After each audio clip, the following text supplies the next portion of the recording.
São 19h20, acho que a gente podemos começar. Perfeito. Eu gostaria de dar boas-vindas a todos, né? Nós estamos organizando esse evento, que é Inovação com Propósito. Eu gostaria de pedir que todo mundo colocasse mudo, só para não dar interferência. Eu não sei se eu consigo fazer isso.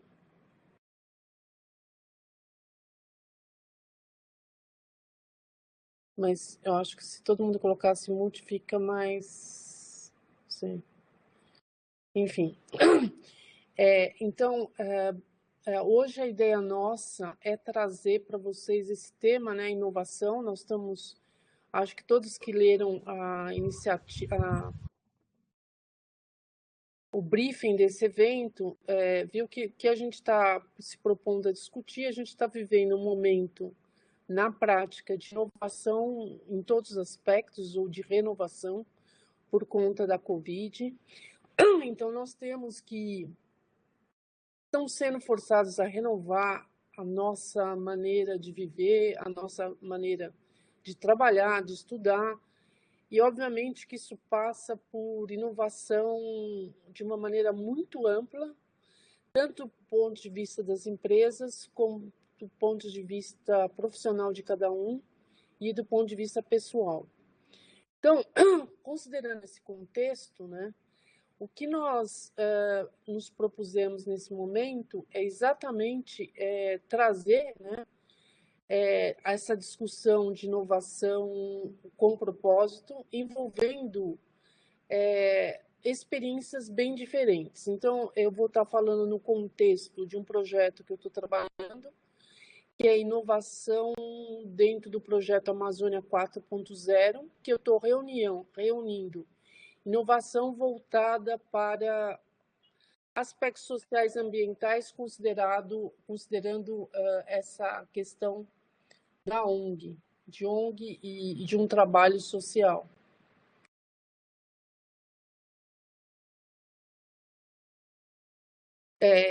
E depois a gente vai falar o Rony Sakuraki, que é do Bradesco, então ele vai trazer a visão de uma empresa do setor financeiro. E depois vem o André Aguiar Santana, que é de uma empresa de consultoria e serviços, certo? E ele vai trazer uma visão de um outro tipo de empresa. Então, eu vou falar como universidade e como empresas do terceiro setor, o Rony vai falar do setor financeiro e o André dessa parte de serviço e consultoria. E sempre o foco é inovação com propósito, tá? Então, a ideia é cada um falar uns 15 minutos e depois de cada um falar, nós passamos para a sessão de perguntas, tá? Agora, fazendo aqui um pouco de marketing, visto que o Paulo Patulo também está aqui, representando o PES. As pessoas que estão aqui representadas são professores do MBA de Tecnologia Digital e Inovação Sustentável, que justamente atua nessa área de inovação com propósito. Acho que é isso. Eu queria perguntar para a Andrea se ela está habilitando as pessoas a entrarem, porque está tocando a campainha aqui, eu não estou conseguindo enxergar, mas enfim. Então, vamos lá. Então, a Andrea está habilitando. Então, eu vou começar com a minha parte da apresentação, em que eu vou falar desse projeto Amazônia 4.0, tá? Então, se vocês considerarem, aqui entrou o Paulo Patulo, que se vou apresentá-lo, que ele é que cuida de todos os MBAs do PES. O Jean, Carlos, eu poderia te apresentar, mas eu não conheço, mas enfim, depois a gente, na parte de perguntas, você pode se apresentar, tá bem? Tá bom. Então, eu volto, então, iniciando aqui o Amazônia 4.0. Eu vou estar falando sobre esse projeto, pelo nome, vocês falam, quando eu vejo esse 4.0, ele quer realmente estar falando sobre a indústria 4.0. Então, em que sentido indústria 4.0? Que eu vou utilizar as tecnologias digitais para incentivar a economia local e também para reduzir o desmatamento da floresta. E eu vou explicar para vocês qual que é a ideia, tá? Aqui tem um currículo mesmo, mas depois vocês olhem. O nosso objetivo aqui é estar também mostrando para vocês o escopo desse MBA nosso, que é de tecnologias digitais e inovação sustentável, né? E esse seminário tem tudo a ver com esse MBA. Então, só para vocês terem uma ideia, esse projeto Amazônia 4.0 é um projeto de pesquisa e desenvolvimento, né? Ele está trabalhando com algumas cadeias produtivas da Amazônia, hoje com cacau cupuaçu, castanha do Pará. A gente está fazendo também um trabalho com genômica e o que a gente chama de azeites gourmet. E a ideia é estar trabalhando com a comunidade científica, a gente está criando um ecossistema, startups da comunidade ribeirinha, e o projeto tem diversos financiadores, que vocês podem aqui vir do lado direito, por exemplo, a WWF, a Plua, Good Energies, mas depois vocês dão uma olhada. E tem como um dos parceiros o Amazon, que é uma ONG da Amazônia, né? E o LASU é uma das cooperações desse projeto. Depois vocês dão uma olhada. Então, eu vou apresentar os objetivos, os fundamentos, qual é a ideia das vias da Amazônia. Vou falar do laboratório criativo, na realidade, eu vou estar falando mais do laboratório criativo da castanha.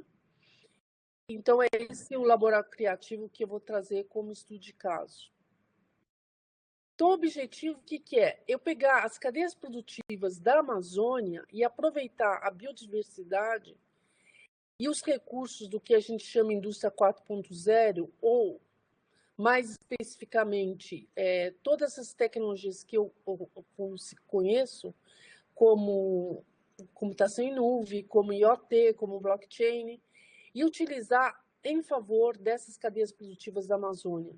E também criar a possibilidade de uma distribuição equitativa dos benefícios socioeconômicos para a comunidade local. Ela é baseada no conhecimento sobre a biodiversidade da Amazônia. Então, nós vamos estar trabalhando muito com os produtos que são extraídos da floresta. Então, eu tenho que ter um conhecimento intrínseco da floresta, e o objetivo é aplicar esse conhecimento e o conhecimento de tecnologias digitais para melhorar a vida das pessoas que moram na Amazônia. E produzir bens e serviços a partir da biodiversidade. Então, eu vou falar sobre o projeto do cacau. Nós comemos muito chocolate aí no mercado, mas nem todos são tão saborosos, porque não é que o cacau vem puro, né? Então, aqui a gente está produzindo, por exemplo, um cacau, utilizando o cacau da Amazônia, que é super saboroso, mas a ideia não é tirar o cacau da Amazônia, e sim permitir que a população local produza chocolate e consiga aumentar a sua rentabilidade. Então, por isso que eu falo que a construção de uma bioeconomia e distribuir esses ganhos para a população, utilizando para isso ou valorizando o bioma amazônico. Então, as perguntas, o nosso desafio: é possível conciliar o desenvolvimento econômico da Amazônia com proteção da floresta?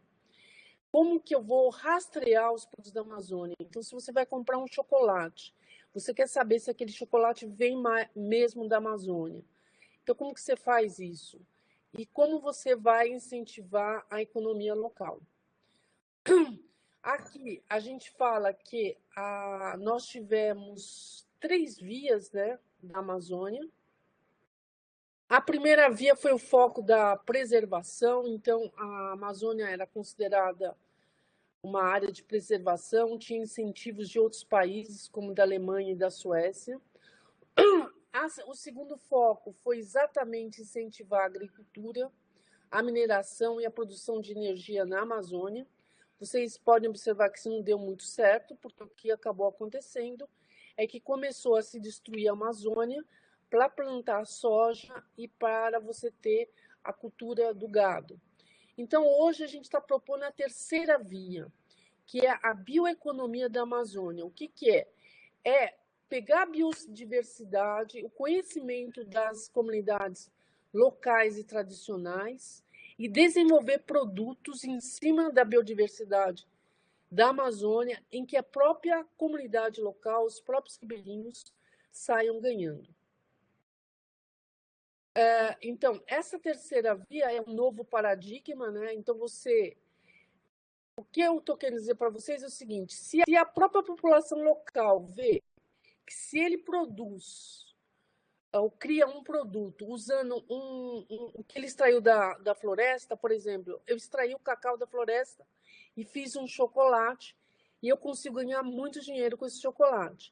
Então, por que eu vou deixar destruir a Amazônia? Então, à medida que os ribeirinhos começam a ver o valor da floresta para eles mesmos, para a vida deles, eles começam a ajudar a proteger a floresta, tá?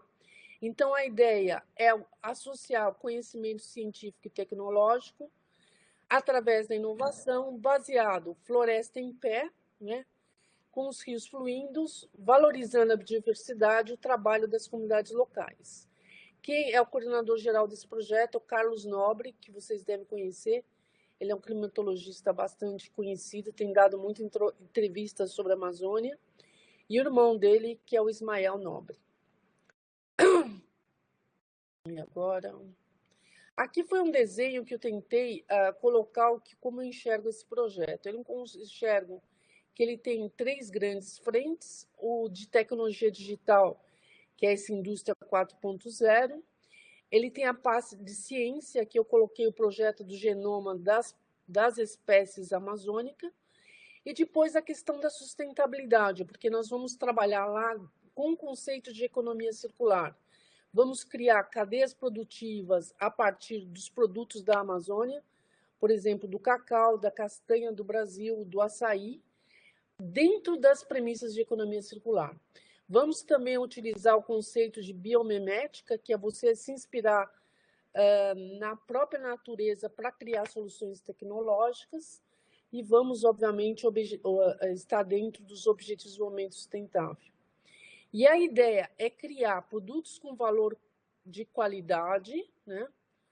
Então, eu estou primando pela qualidade, pela rastreabilidade. Então, quando você compra um produto, você tem certeza que ele vem da Amazônia, e eu tenho também como premissa proteger a floresta. E a partir daí, nós estamos criando laboratórios criativos da Amazônia. Para cada, então, estamos trabalhando hoje com o laboratório criativo do cacau para produzir barra de chocolate a partir dos frutos da Amazônia, e também da castanha do Pará, ou castanha do Brasil, que é o mais correto. Então, eu vou contar para vocês um pouco o que é esse laboratório criativo da Amazônia. Eu vou falar bem rápido. Então, eu vou criar uma transformação socioeconômica inclusiva, vou criar uma cadeia produtiva. Hoje nós estamos trabalhando com 4 cadeias, aqui eu coloquei 3, do cacau cupuaçu, da castanha do Brasil e do genômica. Do genômica é você sequenciar as espécies amazônicas, disponibilizar para que isso possa ser utilizado por especialistas e pesquisadores. Aqui está mais ou menos o desenho do Laboratório Criativo da Amazônia do Cacau. Hoje nós estamos trabalhando com uma empresa de arquitetura, né, do Makrovic, Marco Bramovic, em que nós vamos fazer o desenho desse laboratório criativo, que vai ser instalado na floresta, cujo objetivo é mostrar como se usa recursos de tecnologia digital para fazer a produção, por exemplo, de chocolate, e ensinar e também educar a população ribeirinha em relação a tecnologias digitais e a produção, por exemplo, de chocolate. Aqui é o desenho da biofábrica que nós estamos criando de cacau. Então, o que vai acontecer? A gente vai criar um ecossistema ao redor desse LCA, que é composto das comunidades locais, de professores como eu, de startups, de empresários, de pesquisadores, estudantes, Sebrae e Senai, vão criar um ecossistema para que possamos ter cadeias produtivas na Amazônia que incentive a economia local e proteja a floresta. Então, eu vou falar rapidamente do estudo de caso da castanha do Brasil. Então, o que é importante de saber sobre a castanha do Brasil, né? A castanha do Brasil representou em 2018, isso é um dado do IBGE, 10% da produção total de alimentos que são advindos do extrativismo. Para vocês terem uma ideia, o custo que um ribeirinho vende 1 quilo de castanha é R$2. Aqui em São Paulo, a gente chega a comprar essa castanha por R$60 o quilo. Então, a gente vê uma diferença absurda. A mesma coisa o cacau. O cacau a gente compra hoje de R$2 a R$3 o quilo na Amazônia, e você compra um tablete de chocolate por R$200 o quilo, por exemplo. Então, eles poderiam estar se beneficiando dessa economia, né? Então, eu vou falar um pouco sobre a cadeia da castanha do Brasil, que é a castanha do Pará, que a gente chama mais. A gente faz a coleta da castanha, a gente faz o beneficiamento básico e o comercializo. Eu não vou entrar em detalhes sobre isso, mas o que eu quero nessa cadeia? Eu quero identificar todos os participantes dessa cadeia, rastrear a castanha, então eu fiz um leite que vem da castanha. Como que eu sei se a castanha veio da Amazônia? Fazer uma distribuição equitativa dos benefícios socioeconômicos. A castanha do Brasil, ela tem problema com a questão de fungo, né, por causa da umidade, mas a castanha também é muito importante por causa do selênio. Então, a ideia é conseguir também eliminar essa questão de fungo e conseguir qualificar as castanhas em relação à porcentagem de selênio, tá? Então, aqui está, eu peguei o mesmo desenho, né? Então, a indústria 4.0, para fazer rastreabilidade, a gente vai estar utilizando blockchain. Para monitorar toda a cadeia produtiva, a gente vai estar usando internet das coisas, computação em nuvem. Para otimizar os processos, nós vamos estar utilizando inteligência artificial. E aqui eu tenho toda a parte de inovação. Os outros eixos de ciência e sustentabilidade eu já comentei, né? Então, a questão de rastreabilidade, existem diversas soluções, inclusive a gente poderíamos estar utilizando a assinatura digital, mas nós estamos optando pelo blockchain ou variantes do blockchain. Aqui, para vocês terem uma ideia, muito rapidamente, os ribeirinhos pegam a castanha, passam para o transporte, ele mora na margem do rio, ele vai de canoa e vai indo e chega até o beneficiador, né? A ideia é, em cada ponto desses que vocês estão vendo de azul, eu tenho um controle e em que eu posso controlar a rastreabilidade da castanha até ele chegar no usuário final, que é aqui o mercado. Do ponto de vista do tratamento da castanha, a castanha passa por diversas máquinas. A primeira, você seca a castanha, depois você quebra a castanha, porque ela vem dentro a amêndoa vem dentro de uma casca. Então, eu tenho que aquecer a castanha, depois eu tenho que esfriar para ela se desgrudar da casca e daí eu quebrar a castanha. Então, eu vou estar controlando todos esses processos. Então, a ideia é Primeiro, fazer rastreabilidade das castanhas. Mas daí a pergunta que eu faço é, quando a gente utiliza o blockchain, vocês já ouviram falar muito do blockchain para o Bitcoin, por exemplo. Mas o Bitcoin é uma moeda virtual. A castanha não é uma coisa virtual. O cacau não é uma coisa virtual. Elas são objetos físicos. Então, a gente fala que a gente tem que tokenizar as castanhas. Ou seja, eu tenho que ter uma representação virtual das castanhas. E como que a gente vai fazer isso? Através do sequenciamento, então, do genoma das castanheiras, né? Então, a gente está estudando a viabilidade técnica financeira de fazer esse projeto. Então, respostas, desafio. A gente vai fazer a identificação de todos os participantes da cadeia usando as tecnologias de IoT, de NFC, de RFID, computação em nuvem, rastreabilidade castanha blockchain, distribuição dos benefícios, computação em nuvem. Depois existem esses outros dois desafios, que é a questão do selênio e castanhas com fungo, identificação, que a gente está fazendo por parceria com alguns projetos, com alguns laboratórios de pesquisa para a gente resolver essa questão. Então, para terminar,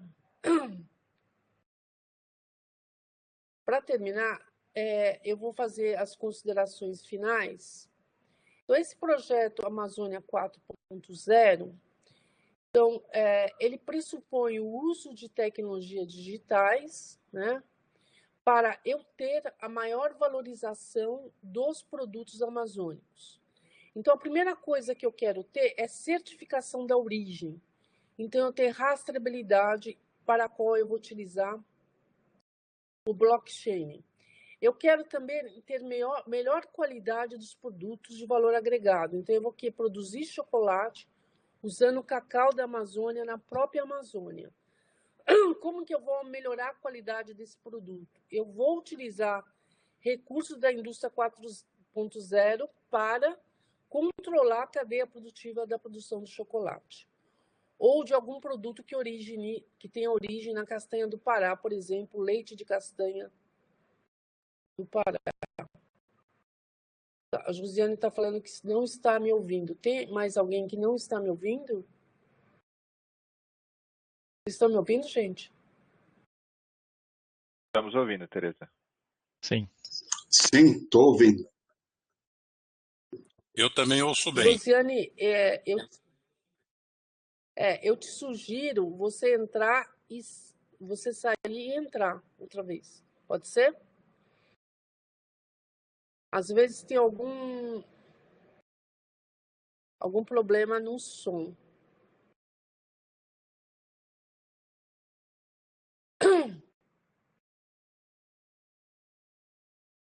Então, eu vou dando continuidade aqui. Então, a primeira coisa foi a valorização dos produtos.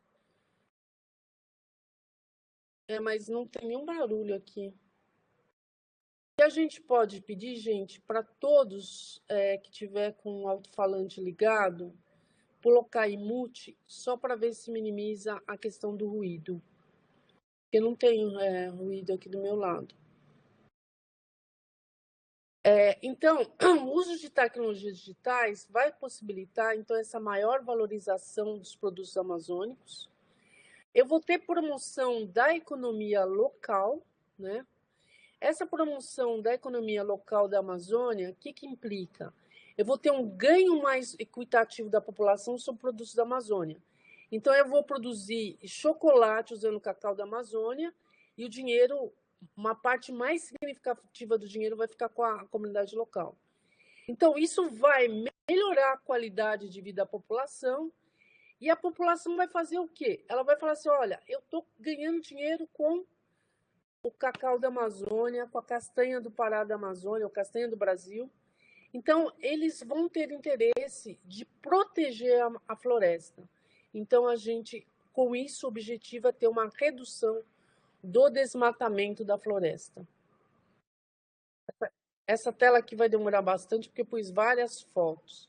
Então, quando eu falo de inovação com propósito, né?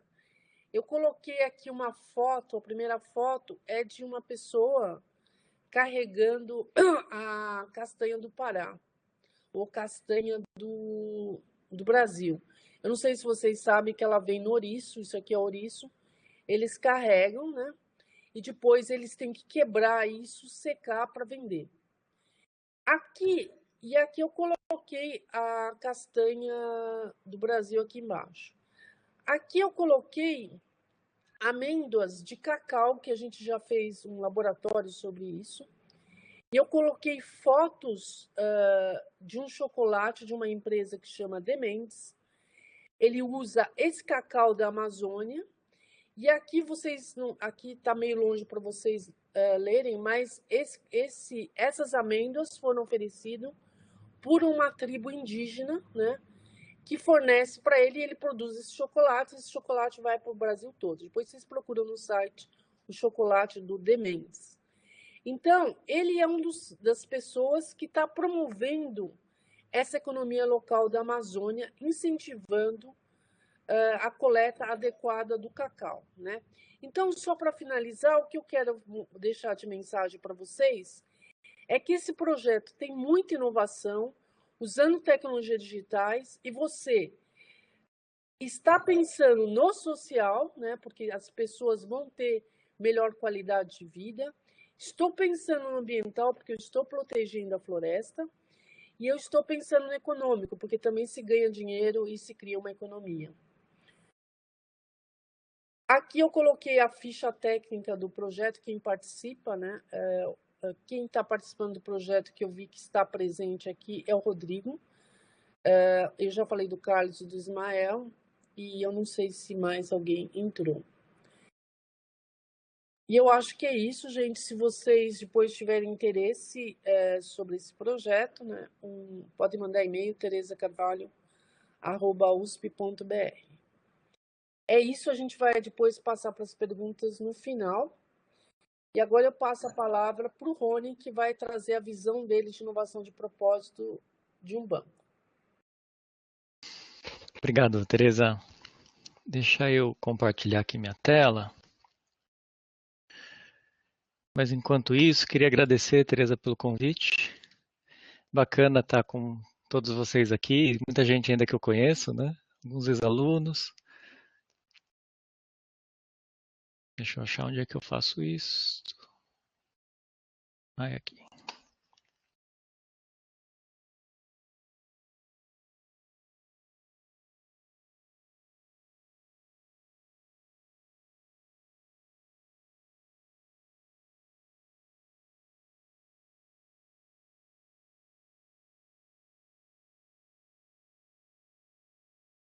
Está carregando, né? Bom, eu sou esse elemento que está aí, né? Acho que segui o protocolo, né? Esse sou eu. Eu gosto sempre de comentar que eu fui aluno da professora Teresa, né? Na escola de engenharia, durante o mestrado, durante o doutorado, ela foi minha orientadora, né? Hoje eu sou responsável por um laboratório do Bradesco, tá? Então o Bradesco tem um laboratório internacional, fica aqui em Nova York. Então, se você não sabia disso, hoje você sabe.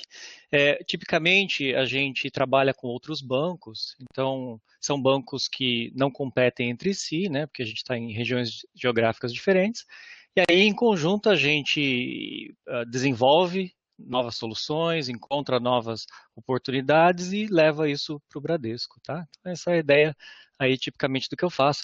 Eu quis colocar minha foto aí do LinkedIn, porque ele relembra como é que a gente costumava se vestir naquele tempo passado, lembra? Chamado pré-pandemia. Então a gente se vestia assim, era muito desconfortável.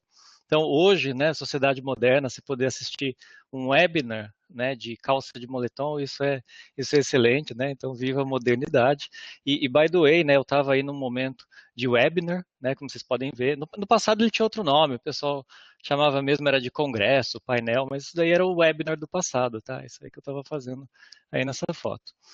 Mas é o seguinte, a Teresa, ela fez esse convite, né, para falar sobre inovação com propósito, e aí eu pensei muito do ponto de vista, né, de um laboratório de sustentabilidade, como é o LASU, e do ponto de vista de um banco. Né? Tipicamente, quando você fala dessas duas entidades, para um laboratório de sustentabilidade, a gente tende a pensar que as inovações de um laboratório como esse, ele mira impacto social, né? Tipicamente é verdade, ele mira impacto social.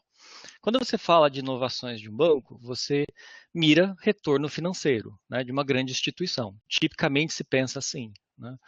Mas o fato é que você pode ter, né, nos dois casos, inovações que estejam mirando as duas coisas ao mesmo tempo, né? E aí é isso que eu estou chamando de inovação com propósito, né? Então, a inovação com propósito, ela mira impacto social e também retorno financeiro. Então, você tem as duas. E esse é o sweet spot, né, da inovação, né? Toda inovação ela gostaria de estar nesse lugar, né? E a gente vai ver mais para frente, né, o porquê isso é muito importante. Mas aí, né, falando aqui como Bradesco, eu resolvi trazer para vocês alguns cases, né, aonde a gente é, faz a inovação que eu estou chamando de socioambiental, né, onde a gente está mirando puramente impacto social. Lá no canto da direita, dois cases para retorno financeiro e no meio, né, é essa que eu chamo de inovação de propósito. Todas elas eu tenho um videozinho, tá? Então eu espero que você não saia daqui achando que eu estou tentando vender contas do Bradesco para vocês, tá? Mas eu achei que era uma forma interessante de ilustrar. Então vou começar com inovação social, tá? Eu vou. Agora eu tenho que voltar aqui para a plataforma. Tenho que apertar uns botões aqui. Onde é que eu compartilho o vídeo? Quem já teve aula comigo sabe que eu sempre apanho aqui, né? Mas vamos lá, achei. Bom, deixa eu só fazer um comentário aqui, né? Essa é a Fundação Bradesco. Não era esse vídeo aqui, não. Essa é a Fundação Bradesco. Esse é um case que ele já é mais conhecido, tá?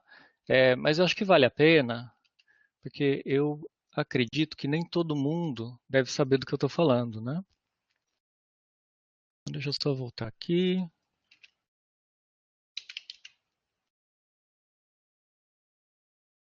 Eu já fiquei uma semana em Canoanã. Você já ficou? Tocantins, né?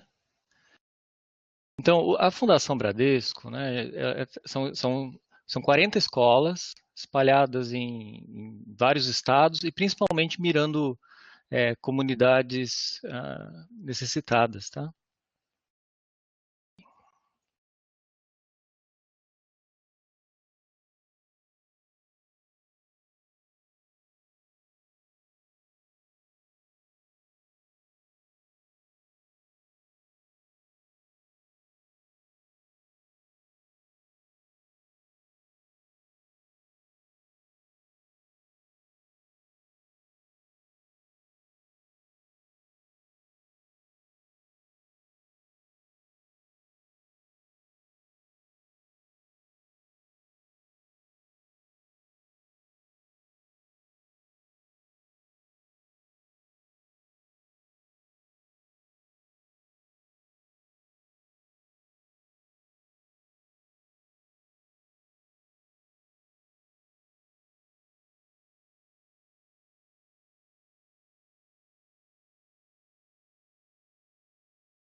Bom, o que esse vídeo mostra, né? É parte até de uma nova campanha que na verdade está tratando das crianças em toda a jornada dela profissional, né? Então, antes você pensava muito na educação básica e agora o programa ele tem crescido para poder acompanhar as pessoas, né, o jovem, até a ter uma profissão, até a faculdade, né?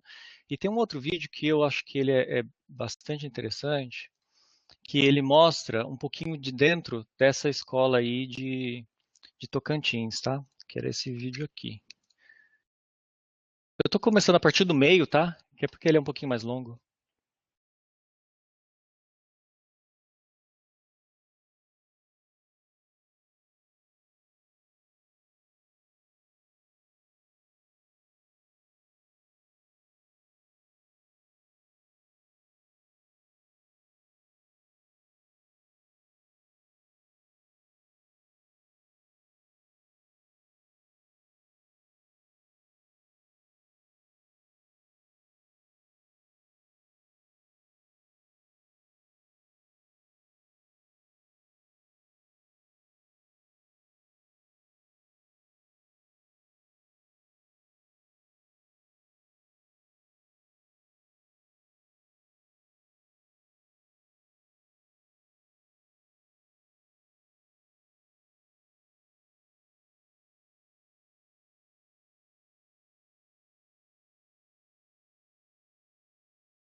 Nessa escola, os alunos moram nessa escola, tá? Então, cada escola tem um perfil, né?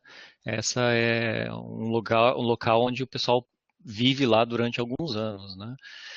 O que é interessante desse modelo, né? Então, e aí, de novo, né? A gente está falando de um exemplo, de um case do Bradesco, onde ele é puro impacto social, ele não espera retorno financeiro, muito pelo contrário, né? Tem um investimento grande que é feito para 2020, é esperado quase 800 milhões sendo gastos, né, investidos nesse programa, tá? Mas são poucas as inovações que, se a gente for pensar, tem esse luxo, vamos dizer, né, de poder ter uma fonte como o Bradesco para poder aplicar o dinheiro, né? Vou mostrar mais um case, né? Então, esse case é um case, né, mais tradicional do Bradesco. Vou mostrar um case mais novo agora, tá?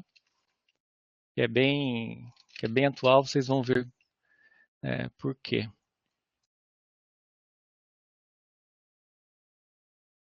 A interface tem tanto botão que é até engraçado, né? Vocês ficam pensando, como é que um cara da inovação fica perdido com tanto botão, né?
Quer dizer, esse vídeo foi, né, recente agora, né, Covid, os bancos todos se juntando, né? Então, eu acho que traz um pouco de pano de fundo, né? Como é que grandes empresas, elas se juntam para poder ter ações sociais, né? E são inovações, né? Aqui pegando costureiras, né? De comunidades carentes para poder fazer algo no qual a população toda estava precisando, né? E continua precisando, como esse momento de pandemia, né? Então, segundo case. E aí, com isso, né, a gente falou dois cases de impacto social puramente, sem retorno financeiro. Agora vamos para dois cases que vão exemplificar, né, cases que vão para o cliente, a ideia é que a gente possa agradar o cliente, mas a gente espera retorno financeiro, tá? E aí, por último, a gente vai para aquela coluna do meio, né, que a gente está chamando de inovação de propósito.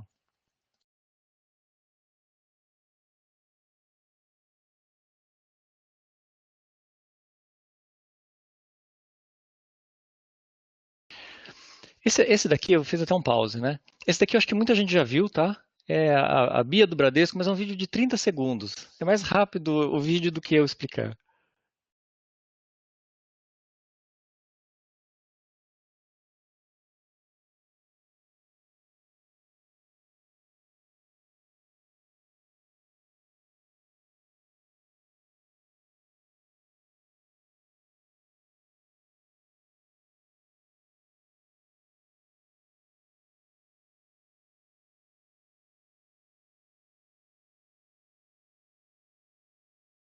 Pessoal, só curiosidade, quem já viu esse vídeo? Tem um pull aí. Você pode apertar sim ou não, tá? É só para eu ter uma ideia para eu poder criticar o marketing do Bradesco depois. Enquanto isso, eu vou carregando outro vídeo, tá? Mas quer dizer, sobre esse vídeo, aqui a gente está falando sobre retorno financeiro. Então, de novo, a gente está fazendo alguma coisa pelo nosso cliente, mas a gente espera, né, reduzir custos com centrais de call center, né? Melhorar a experiência do usuário, ele não tem que esperar tanto na linha, dúvidas fáceis ele já pode tirar ali mesmo, né? Então, deixa eu publicar para vocês. Não sei se vocês têm aposta aí na cabeça de vocês, né? Mas olha só, 50% mais ou menos, 49% das pessoas viram. Curioso, né? Algumas não responderam, mas vamos lá para a próxima.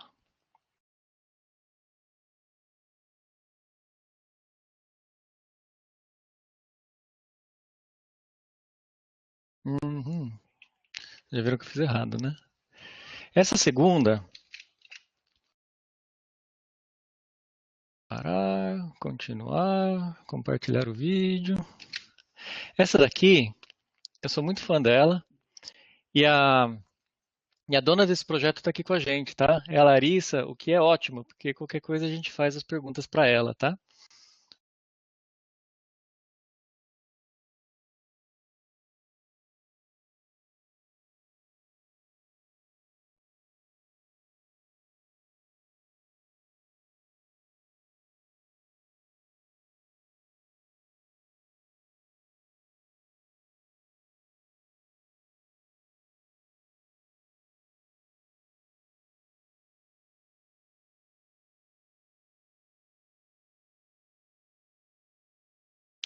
Bom, aqui, né, por que que eu estou falando, né, os dois cases são, né, a gente pensa no retorno financeiro, né, esses dois são cases que você não está trazendo, assim, você não pode dizer que você tem um impacto social, né, ou que estão mirando impacto social, né. Ah, deixa eu compartilhar o próximo, porque agora a gente vai entrar naquela coluna do meio, tá?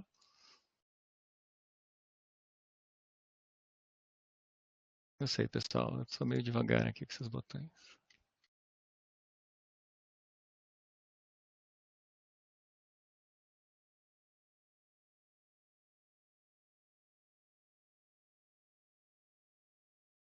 É, o meu sistema não está respondendo. Mas eu sei que vocês estão me vendo que eu estou com outra tela aqui.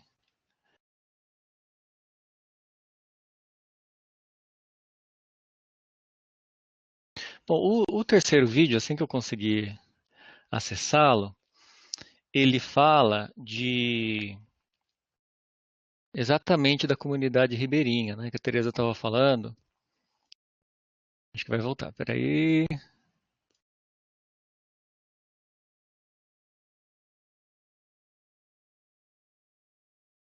Acho que vou ter que tentar fechar.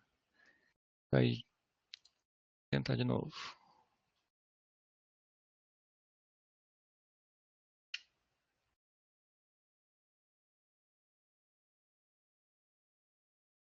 Tá abrindo de novo.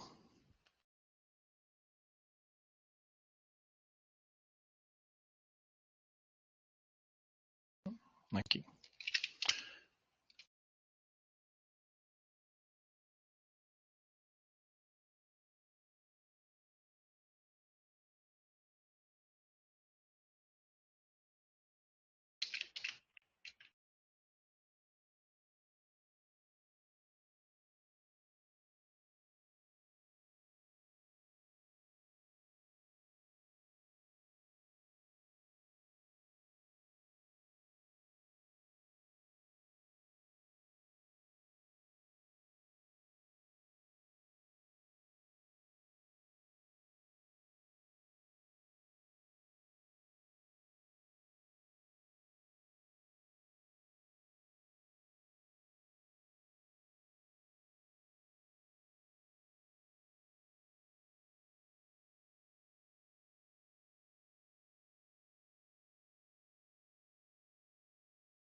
Eu parei, pessoal, que ele é um pouquinho mais longo, tá? Era só mais esse começo, né? Mas esse é interessante porque ele foi uma inovação. Vocês viram que eles lançaram esse vídeo foi de lançamento da segunda embarcação. Mas no início ele tinha um cunho social muito forte, sem você saber se você ia ter retorno financeiro, né? E o modelo, na verdade, ele deu tão certo que eles iniciaram o segundo barco. Hoje, Caixa Econômica também tem esse mesmo modelo, tá? Tem um barco da Caixa. Nestlé tem um mercado flutuante lá também. Né? Então, ele se provou um modelo sólido, né? Então, por isso que eu encaixei ele hoje nessa coluna do meio lá de inovação com propósito. E aí, por último, tá? E depois a gente volta a falar, eu prometo que eu paro de mostrar vídeos, né? Esse último vídeo, que eu também sou super fã, e na minha cabeça eu deixei ele por último, até porque eu acho que ele é um dos cases mais interessantes e mais recentes, né? Eu não sei quem conhece o Next, né? O Next é o banco digital do Bradesco, e aí esse também é projeto da Larissa, né? Que está aí com a gente. Mas é um trabalho que foi feito em conjunto. E que tem principalmente um foco em educação financeira muito grande. Tá? Então, vou passar o vídeo para vocês.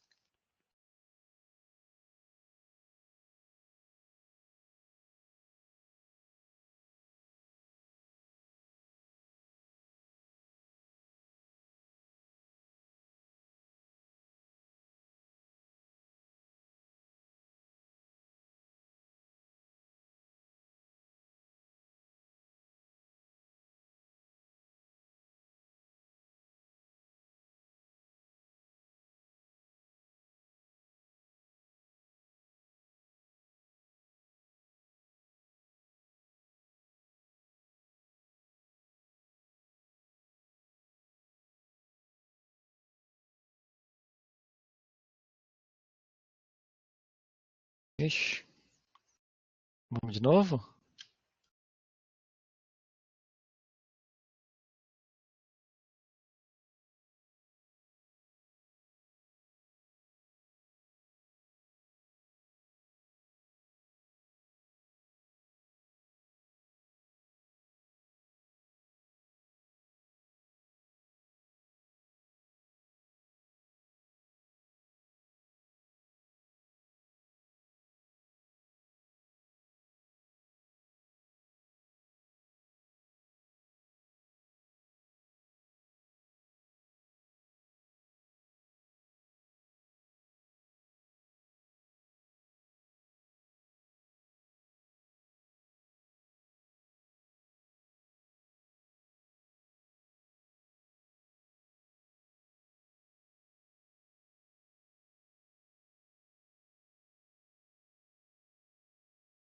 Ó, André, você já pode abrir a conta para o seu filho, tá?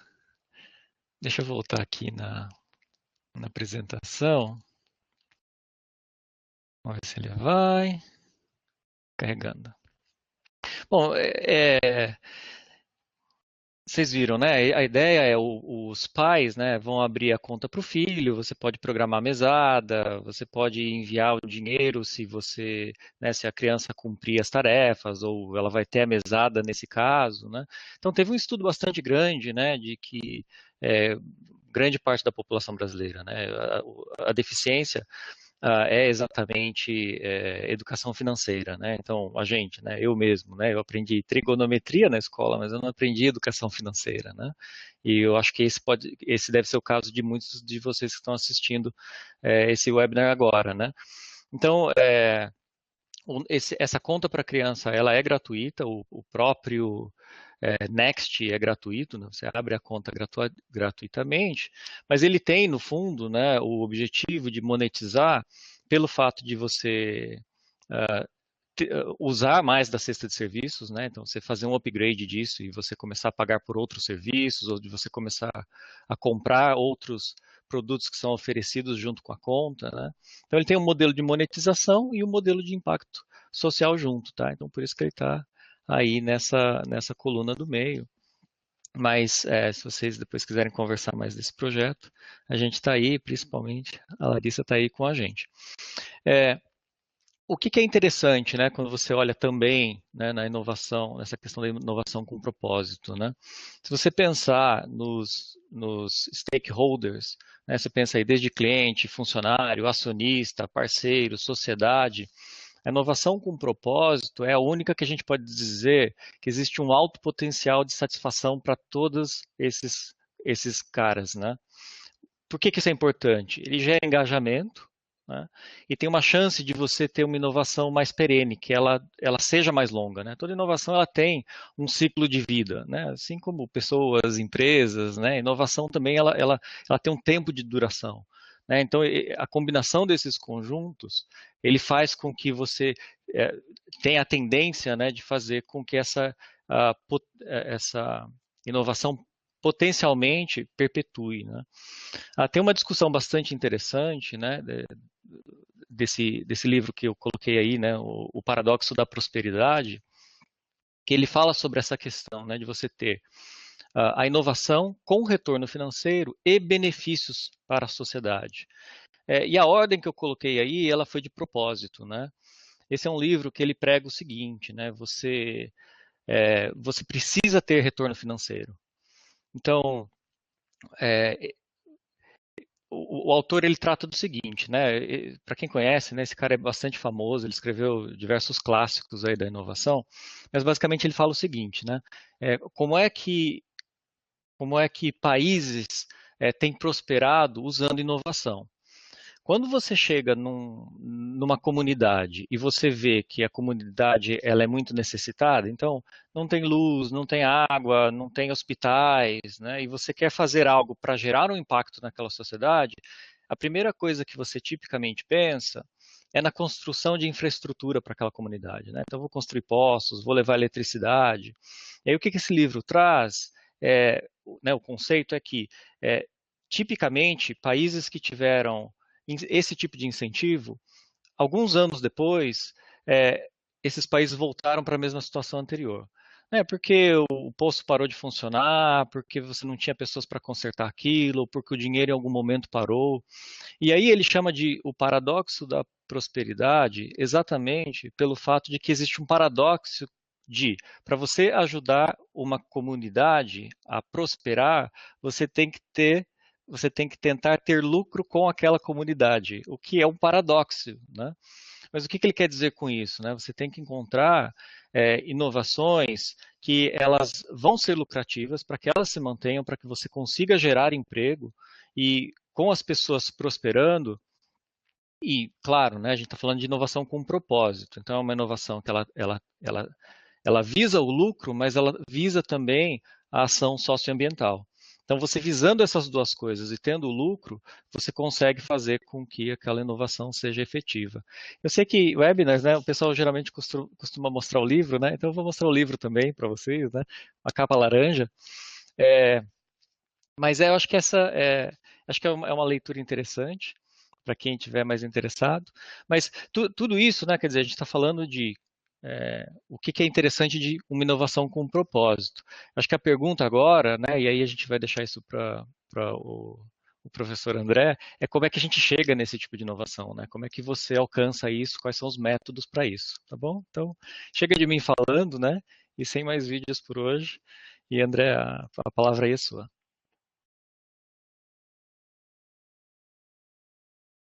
Obrigado, Rony. Tereza, você vai passar o comando aqui? Já passei. Obrigada, Rony. Já passei. Obrigado, Teresa. Obrigada a você. Bom, então, obrigado aí, Tereza, pelo convite também. Sempre um prazer estar aqui falando com vocês. E eu, como Rony, também sou aluno da Tereza aí desde 2000 alguma coisa, já faz um tempinho. Hoje trabalho na Capgemini, sou responsável pela área de pré-vendas, inovação, toda essa parafernália tecnológica que a gente tenta construir, encaixar para resolver problemas de maneira geral. E também sou professor do lado do LASUL já há 8 anos. desde 2012, acho que o primeiro curso que saiu. Então, é sempre um prazer estar aqui com vocês. E como o Rony falou, muitos alunos e caras conhecidos aí do passado. É sempre bom ver todo mundo voltando, né? E continuando a estabelecer conhecimento. Então, eu vou falar um pouquinho, né, de como essas coisas acontecem no nosso dia a dia corporativo, né? Então, a Teresa trouxe um pouco do trabalho que ela está fazendo, muito voltado a uma ONG e à universidade. O Rony trouxe uma visão de várias iniciativas e vários projetos feitos pelo Bradesco, que, por sinal, é um dos nossos maiores clientes, inclusive. E a gente, como uma empresa de consultoria, né, a gente está buscando inovação o tempo todo, é o nosso core como essência de empresa, né? A gente trabalha voltado para a inovação. E aí a gente cria, né, uma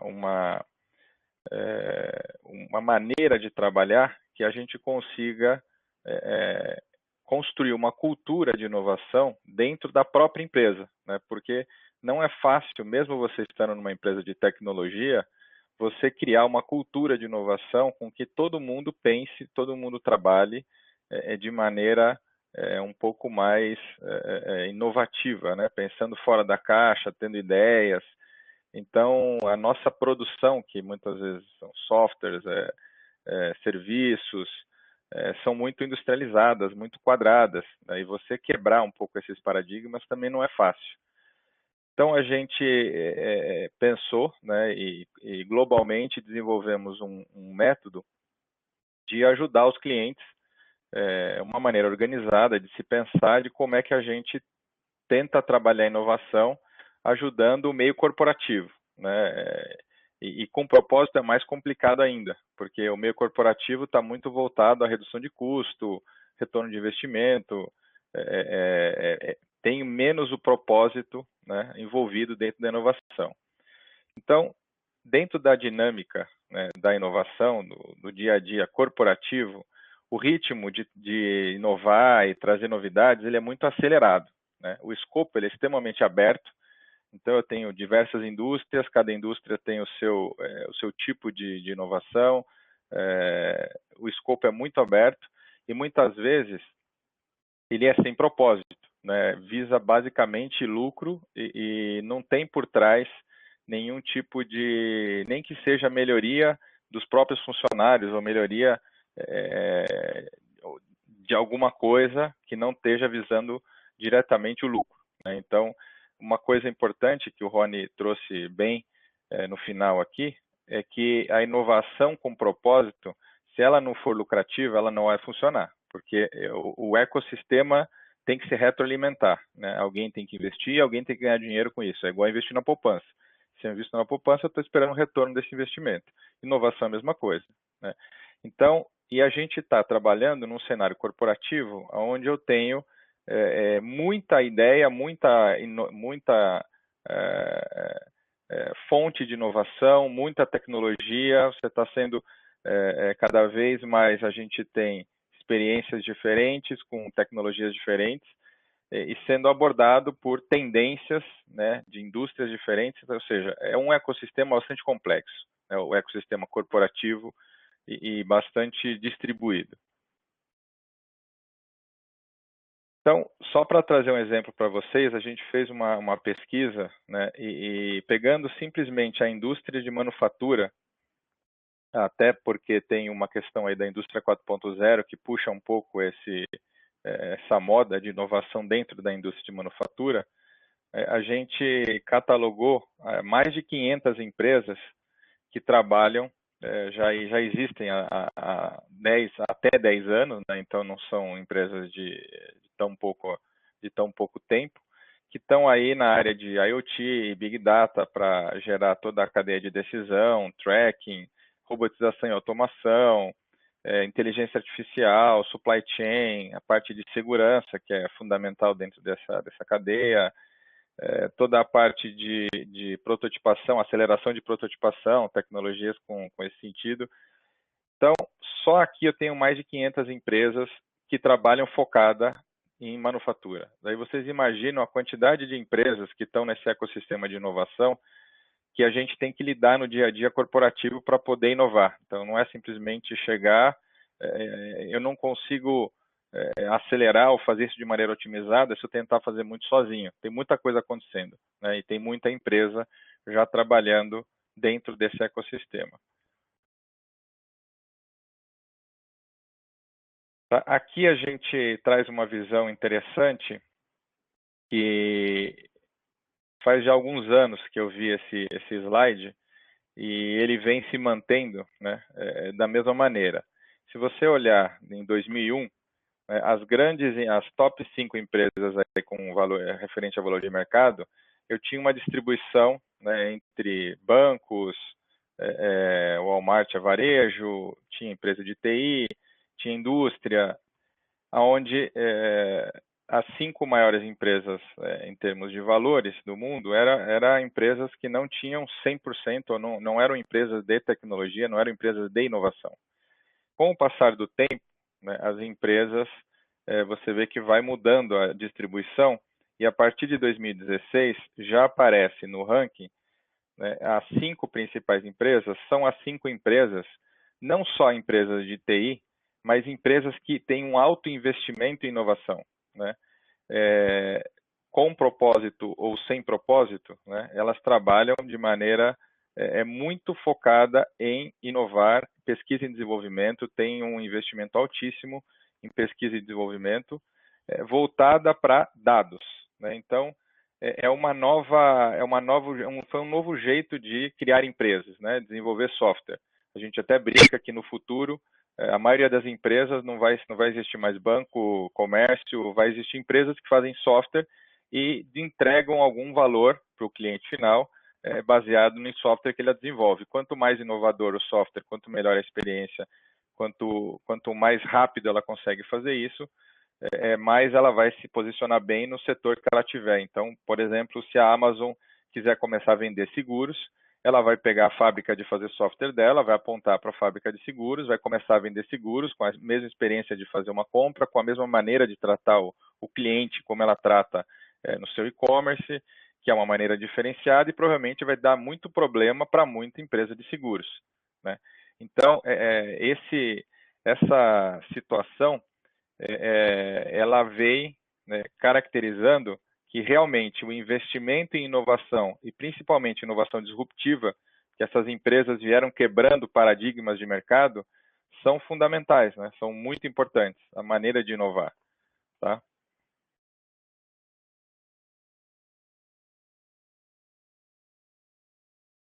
Então, o que a gente tem visto, né, nos últimos anos, e esse ano se potencializou muito, até pela necessidade, né? 41% dos executivos falam que tem um medo, né, um risco extremamente alto de ter um problema de quebra de negócio por causa de uma disrupção que alguma outra empresa traga de tecnologia, como eu dei o exemplo aqui de seguros. Se a Amazon for vender seguros, ela provavelmente vai quebrar algumas empresas de seguro, né?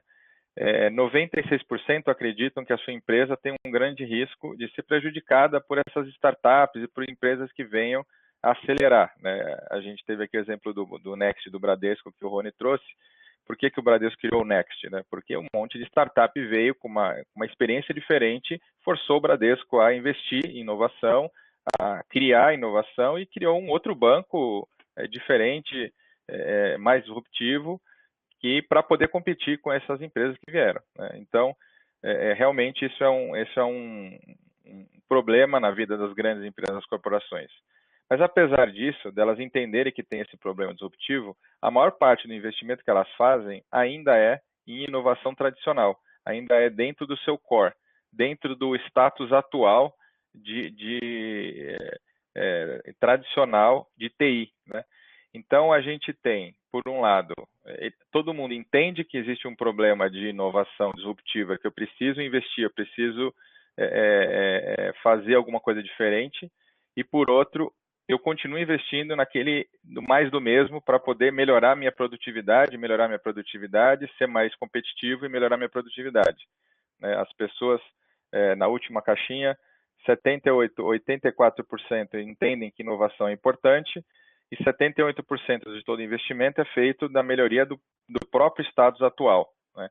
E aí, eu trago aqui uma pergunta. Né? A gente sempre fala de inovação para você mudar o seu negócio, para ter um retorno de investimento melhor, ou para você ser tão disruptivo que você vai quebrar um paradigma e trazer mais dinheiro. E a gente nunca fala, né, a gente até como empresa de consultoria no assunto, que falta um componente que talvez não esteja explícito aqui, que é os que nós estamos comentando, os que nós estamos discutindo, que é colocar o componente com propósito, né?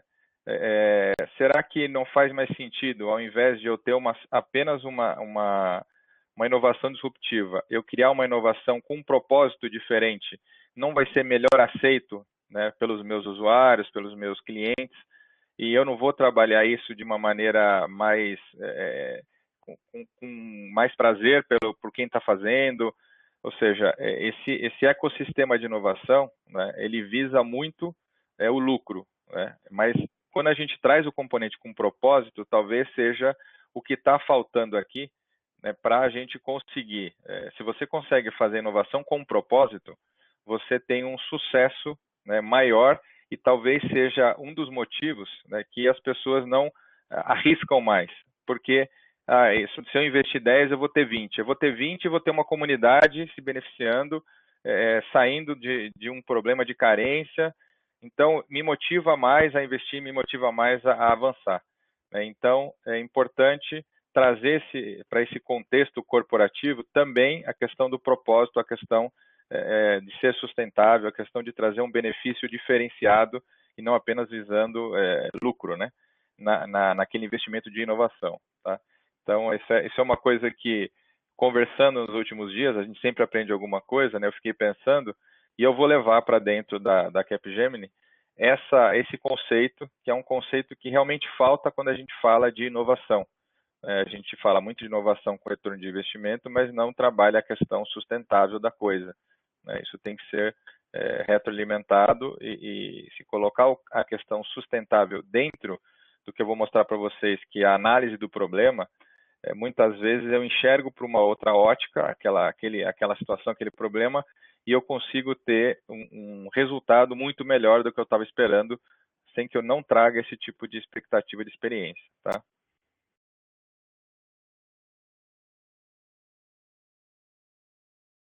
Então aqui é um quadro bem legal, que ele mostra no eixo X, né, a transformação do negócio, está um pouquinho pequeno aí. Escuta, por que você não usa canetinha? Melhor aqui, vocês estão vendo? Então, nesse eixo eu tenho o negócio, né? Novo, o atual, o novo e o futuro. Então, aqui são modelos de negócio. Nesse eixo Y, eu tenho as tecnologias atuais, as tecnologias novas e as tecnologias de futuro, né? O que já existe para frente. E aonde a maior parte das empresas fazem todo o seu investimento é dentro do atual, né? Então, elas investem em melhorar uma automação via RPA, automatizar um processo de negócio para reduzir custo. O investimento maior é aqui, né? E o segundo horizonte que a gente chama é a criação do novo. Então, aqui eu caio em criação de novos produtos, criação de novos serviços, e eu tenho, né, aumentando a minha taxa de incerteza dentro da inovação, change the game, que é onde eu vou realmente criar um modelo novo de negócio, onde eu vou realmente criar uma disrupção, né? E é aí que eu coloco essa questão de criar um modelo novo de disrupção sustentável, né? Acho que falta essa palavra dentro desse método, dessa metodologia de análise que a gente faz aqui. Então, o que a gente sugere, né, para uma empresa trabalhar dentro dessa curva de riscos, mas quanto mais você arrisca, mais você investe, mais você tem o retorno, né, de rentabilidade.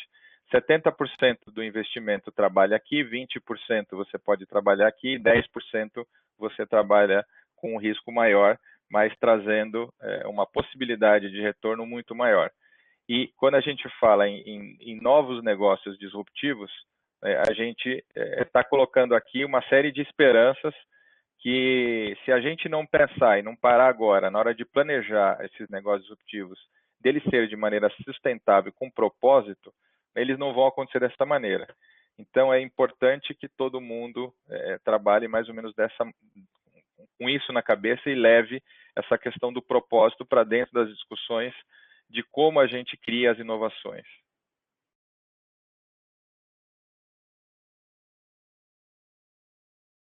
Quando a gente fala no mundo corporativo, né, eu tenho uma série de barreiras para a gente começar a trabalhar com inovação. Então, não adianta eu querer inovar dentro da minha empresa, né? Aqui a gente conhece algumas pessoas, você trabalha em banco, em varejo, em indústria.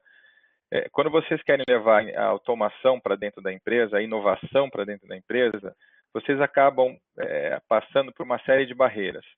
Né? E se você conseguir trabalhar essas barreiras de uma outra maneira, né, influenciar a camada de decisão, a entender o quanto a inovação sustentável ela é importante, a inovação com propósito ela é importante, e coloca isso dentro dessas torres, né, aqui são 10 torres, 10 pontos, elas acabam se transformando de barreira, elas acabam se transformando em habilitadores de inovação. Né? Então, quando você fala de visão, missão, propósito, governança, liderança, se essas camadas, né, elas não estão voltadas a fomentar a inovação, essas coisas não acontecem. Né? É muito difícil, por exemplo, você querer que o time da base da pirâmide faça inovação se a liderança não estimula isso, se a governança não cria indicadores que façam as pessoas trabalhar para isso, se a missão da empresa não for inovar. Né? Eu não gosto muito de casos, de cases muito clássicos e batidos, mas tem um exemplo interessante que vocês podem, só para fazer uma ilustração aqui, o Netflix, no começo da era, né, ele começava, ele alugava vídeos, ele alugava fitas, cassetes, esse tipo de coisa. Se a missão da empresa fosse apenas vender melhor ou alugar melhor os filmes, alugar mais rápido, entregar mais rápido na casa do cliente, esse tipo de coisa, eles nunca iriam mudar o negócio da maneira que eles mudaram. Né? Então, provavelmente, esses caras já tinham como missão a inovação, a transformação, trazer uma experiência que não existia naquele momento, apesar de você estar fazendo os serviços correntes e iguais a todo mundo naquele período. Né? Então, é muito importante vocês trabalharem essas torres para que vocês tenham a inovação fluindo dentro da empresa, para que você não crie uma nova empresa para poder fazer a inovação. Tá? Eu tenho aqui um negócio interessante, que é a inovação, ela não está só no lado da solução, né? Ela não está só da maneira como eu crio a solução para o problema. A inovação, né, ela também deve ser discutida na hora que você enxerga o problema, na hora que você está lendo o problema. Né?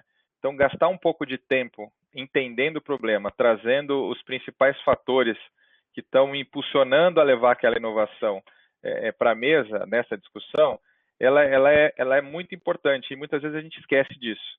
Né? Então, um exemplo aqui. A gente tem um problema que o meu elevador da minha empresa é muito lento. Né? Então, qual que é o meu espaço de solução? Fazer um elevador mais rápido. Para isso, eu tenho um range infinito de algumas soluções. Eu não posso criar infinitas soluções. Né? É finita a solução porque eu tenho que fazer o elevador ficar mais rápido. Então, eu posso fazer o quê? Criar um novo elevador, lubrificar o shaft do elevador, fazer um upgrade no motor do elevador, criar novos algoritmos, melhorar a experiência dos botões para a pessoa apertar mais rápido o botão para onde ela vai. Então, essas são soluções para resolver este problema, que é deixar o elevador mais rápido. Mas se eu fizer um reframing, né, se eu olhar com uma ótica diferente, olhar o problema de uma maneira disruptiva, de uma maneira tentar olhar isso de uma outra maneira, a gente pode pensar que o problema do elevador lento, na verdade, é diminuir o painful, né, a dor que a pessoa que está pegando aquele elevador, ela vai sentir ou vai passar, né, com a demora de chegar no andar que ela tem.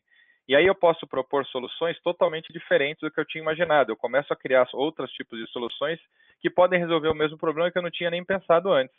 Por exemplo, tornar essa experiência muito mais gostosa, com música no elevador, colocando peças de arte no elevador, colocando espelhos, criando um ambiente mais agradável, criando um gamification para as pessoas pegarem escada. Eu posso bolar outros jeitos, não por causa da inovação na solução, mas como eu olho o problema que eu estou tentando resolver. Então, vocês têm que prestar muita atenção se o problema que vocês estão tentando resolver está claro e ele tem um propósito bem definido. Né? Se você tem aquilo que a gente está falando aqui, que tem que ter o retorno financeiro e tem que ter um propósito de sustentável, né, para poder compor esse conjunto, né, na hora que vocês analisam o problema. Tá? E para você poder fazer essa inovação, né, a gente entende que hoje é muito importante que você crie o seu ecossistema. Né? E tem uma palavra que ela aparece aqui, que é a curadoria do ecossistema.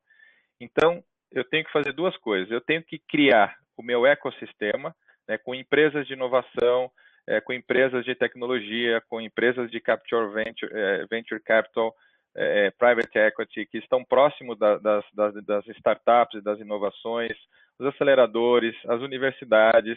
Então, eu tenho que criar o meu ecossistema, estar próximo desse time de tecnologia, desse time que está vendo o que é novo, e manter isso dentro de uma curadoria, manter isso vivo, né? Porque se você para de trabalhar com esse ecossistema, ele morre, né? Então é importante que você esteja sempre retroalimentando esse ecossistema. Tá? E por último, qual que é o modelo que a gente usa para poder fazer essa inovação continuada, né? Então o primeiro passo é o discover. E aqui eu trago modelos de negócio, novos modelos de negócio, trago experiência, exploração em diferentes formas de fazer negócio, trago outras visões de problemas, como a gente comentou, como eu falei agora há pouco nesse exemplo. Então, eu tento ver o problema com outros ângulos, de outra ótica. Eu mergulho em tecnologias emergentes, em tendências de setor. Então, eu trago workshops de tecnologia, de setor. Então, a gente tenta fazer um movimento onde a gente entenda o problema de vários ângulos e começa a propor soluções, quais são as melhores soluções para aquele tipo de problema, sabendo que eu tenho que atingir um determinado propósito, um determinado caso, um determinado benefício que eu tenho que esperar para o meu negócio. A segunda fase é você fazer a cocriação de inovação, é botar a mão na massa, é pegar tudo que você desenvolveu de ideias e ver como você acelera, e a gente tem bastante experiência nisso, com nuvem e startups. Então, a gente usa esse ecossistema para acelerar o desenvolvimento de tudo que nós estamos falando. Né? Então, quando a gente fala por isso que é criar e montar, não é inventar, porque a gente não inventa nada novo, a gente não inventa nenhuma tecnologia nova, a gente pega o que existe, o que está próximo de sair, né, dentro da exploração, e a gente monta, né, como seria essa MVP, a prototipação, para que você atinja aquele objetivo. Né? A terceira fase é a fase onde você vai medir, testar, e o que você montou, o que você criou, isso em produção. Então eu vou testar na vida real se aquilo está funcionando. É importantíssimo eu criar indicadores de sucesso, né? Quais são os indicadores de sucesso que eu espero dentro dessa jornada de inovação? Se a gente está falando de sustentabilidade, se a gente está falando de retorno de investimento, eu tenho que ter esses indicadores medidos nessa fase para eu saber se eu tive sucesso ou não. E tendo sucesso, eu consigo, eu tenho que, como é que se fala, escalar isso, né, para toda a população, para toda a empresa, e aí eu passo pela parte de sustentar. Então, eu tenho que ter toda a parte de governabilidade. Então, passa um pouco de novo pelo aquilo que o Rony falou. Se eu não tiver uma coisa sustentável, né, se eu não tiver uma questão de retroalimentar esse sistema, se ele só ficar perdendo dinheiro, eu não vou conseguir sustentar isso por muito tempo. né? Então, ele tem que ter uma forma de se financiar, um retorno de investimento para quem investiu, para que se invista numa segunda, numa terceira inovação. E o que a gente está propondo aqui é que você faça isso com um propósito, né, de trazer também alguma coisa voltada para a sociedade, alguma coisa voltada para a população que a gente está trabalhando. Pode ser a população interna, pode ser a população cliente dessas empresas corporativas, né? O Bradesco faz isso muito bem, passa por esse ciclo muito bem. O Rony está inserido e essas inovações que vocês viram passaram por ciclos parecidos com esse. Cada um dá um nome, mas esse ciclo é a base de tudo, né? Então, eu queria deixar essa mensagem. Essa aqui é mais ou menos a grande receita de bolo. Tem mais um slide, mas que fala muito parecido. A gente já está aqui com o tempo bastante estourado. Depois isso aqui fica disponível para vocês. Mas eu queria deixar essa mensagem, né, dessa receitinha de bolo, onde você faz exploração bem detalhada do seu problema e visto por vários ângulos, várias dimensões diferentes. Entende realmente se o problema é aquele inicial, se você está vendo isso por um olhar muito pequeno e você tem que abrir isso. Tragam a questão da sustentabilidade para dentro do problema, muitas vezes não vai vir, então parte, né, dessa exploração vocês trazerem qual é o ganho social, né? Alguém tem que, dentro dessa exploração, tem que perguntar, porque quem está trazendo o problema vai querer muito mais o retorno de investimento. E vocês, trazendo isso para dentro dessa fase de exploração, conseguem combinar as duas coisas e aí criar, né, o seu MVP, o seu modelo, criar as métricas, implantar e depois sustentar. Tá? Então, aqui a gente fecha um ciclo geral aí, de como é que a gente enxerga inovação dentro aí do mundo corporativo, que é onde a Capgemini faz todo o seu trabalho, né, com um centro de inovação chamado Applied Innovation Exchange. Obrigada, André. A gente furou um pouco o tempo, mas enfim. A gente passa para a fase de perguntas. Vocês podem pegar o microfone e fazer as perguntas. Ou vocês podem escrever no chat. E aí, quem que vai ser o primeiro candidato a fazer pergunta?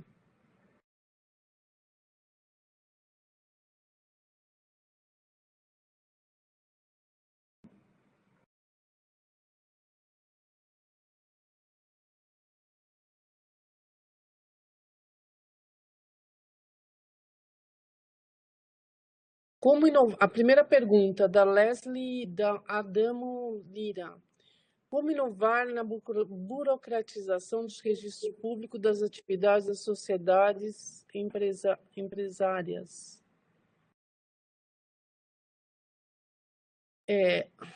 Como inovar na desburocratização dos registros públicos das atividades das sociedades empresárias? Eu não sei se eu consigo responder exatamente isso, sabe, Leslie? Mas eu trabalho na USP faz um tempo. O que eu acho, eu sempre falo para todo mundo que me conhece, que as coisas a gente consegue num funcionário público ou nas universidades públicas por causa das pessoas. Então, sempre que eu quero alguma coisa, eu contato pessoas e elas fazem a desburocratização. Então, quando a gente fala de inovação de propósito, as pessoas, né, são o alvo principal. E é através das pessoas que eu desburocratizo a própria USP. Então, essa é a minha resposta. Eu não sei se o Rony e o André querem acrescentar isso, mas acho que é isso. Eu não sei se eu vou acrescentar, eu só vou filosofar em cima, mas é o seguinte, né? Eu entendo que burocracia ele surge quando você tem a necessidade de criar mais controle. Então você compara um Bradesco com uma startup. O Bradesco tem muitos mais processos burocráticos do que uma startup, porque você tem que controlar muita gente. Chega uma hora que o topo está muito distante da base. Então, como é que você controla? Como é que você faz com que aquela máquina toda consiga continuar rodando? né? Você começa a colocar processo, você tem que fazer mais um formulário, você tem que passar pela aprovação da outra área, porque a outra área tem que centralizar determinados processos, porque senão a coisa vai ficar complicada, né? De ser gerenciada. Então, o tamanho da organização, ele naturalmente, ele quase que pede pela burocracia, né? O que é terrível, porque depois isso começa a fazer com que tudo seja mais moroso. E aí, de tempos em tempos, você tem que fazer esse processo de sanitização. Você tem que, né, tentar ser mais ágil, você tem que ver onde é que você pode facilitar as coisas, né? Mas a filosofia aqui, né, é que eu acredito que essa vai ser sempre uma guerra. Essa é uma guerra que ela vai sempre existir, tá? Você vai aumentar o nível de controle, daqui a pouco tá duro demais, você vai diminuir o nível de controle, daqui a pouco as coisas estão dando errado, você vai forçar de novo, e essa vai ser a vida, tá? Então, esse é o meu comentário. O André quer comentar alguma coisa? O André também trabalha numa empresa grande.